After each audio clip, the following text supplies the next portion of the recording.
নমস্কার বন্ধুরা, প্রিয়াঙ্কার শাড়ির কথা সম্পূর্ণ ভিডিওতে জানাই তোমাদের অনেক অনেক স্বাগত। যারা আজকে আমার পেজ থেকে প্রথম আমার ভিডিওটা দেখছো, প্লিজ একটু ফলো করে দিও অ্যান্ড লাইক কমেন্ট শেয়ার করে দিও, যাতে আমার পেজটা একটু গ্রো করে। যাই হোক, একটা মলমল তোমাদের সামনে খুলে দেখিয়ে দিলাম। মলমলগুলো না খুবই পাতলা হয়, কিন্তু এটা প্রাইস আছে 280 টাকা।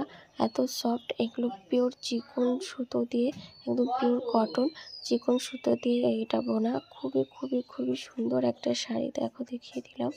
তারপরে যাচ্ছে একটা নাইটি। এটা একটা দিদিভাইয়ের অর্ডার ছিল, উনি কাস্টমাইজ করেছিল, বলেছিল আমার না পকেটগুলো করলে ভালো হয়, কারণ পকেটের মানে আমার পকেটটা প্রয়োজন, তুমি কি করে দিতে পারবে? আমি বলেছিলাম হ্যাঁ, কেন পারবো না করে দিতে, যেহেতু আমি নিজেই তৈরি করি।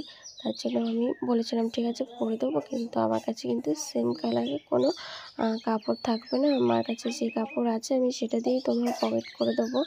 তো দিদিভাই বলেছিল ঠিক আছে, তোমার কাছে যেটা আছে তুমি সেটা দিয়েই করে দিও, অসুবিধা নেই।